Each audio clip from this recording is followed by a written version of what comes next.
Sa pagpapatuloy nga po ng second round ng NBA draft, nakakuha nga dito ng mga bagong player ang Golden State Warriors. Sa katunayan, unang ang nakuha si Alex Toye bilang 52nd pick at si Will Richard bilang 56th pick.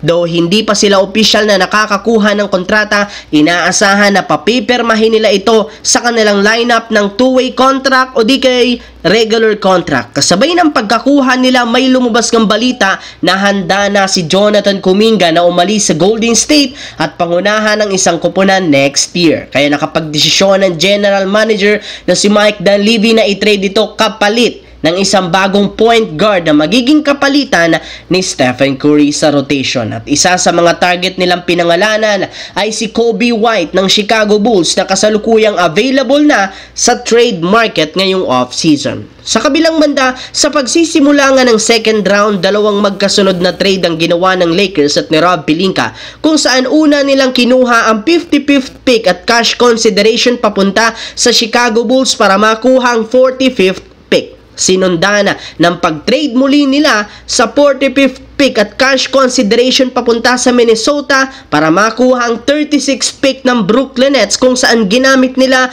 para ma-draft si Ado Tiero na isang 6'8" wingman na nakapaglaro sa Arkansas. Bukod sa kanya, kumuha rin naman sila ng mga undrafted player, Eric Dixon na pinapirma bilang two-way contract at si RJ Davis na merong Exhibit 10 deal. Hindi nga kayo nagkakamali sa inyong narinig, walang kinuhang sentro ang Lakers ngayon, pero hindi rin naman dapat mag-alala ang mga fans dahil sa umpisa pa lang, plano nilang kumuha ng isang bagong sentro na merong experience. Ayaw nga nilang mag-sign ng batang big man dahil posible itong maging liability lamang sa kanilang magiging kampanya next season. Sa kabilang banda, ilang araw ang nakakalipas mula nang ma-trade si Kevin Durant ng Phoenix Suns papunta sa Houston. Sinabi na nga nito na balak nga talaga ditong makakuha ng kampeonato as soon as possible. Mismong head coach na si Emi Udoka ang nagsabi malaki ang maitutulong ni Kevin Durant sa team para makakuha sila ng 2 hanggang 3 kampeonato ngayong taon. Pero bagamat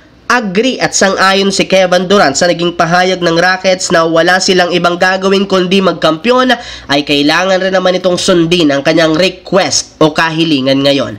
Ayon sa naging pahayag nito, dapat nga ay hindi gawin muli ng Houston ang ginawa sa kanya noong game plan ng Phoenix Suns na pagbibigay lang parati sa kanya ng mga off-the-ball plays. Ganyan nga nasira ang kanyang rhythm at galaw dahil madalas natutulala na lamang siya sa laban. Kaya upang maiwasan ito ay kailangan nga daw siya mismo ang madalas na gagawa at hahawak ng bola at gagawa ng plays para sa Houston Rockets next season. Well, anong masasabi nyo dito mga idol sa naging request ni Kevin Durant?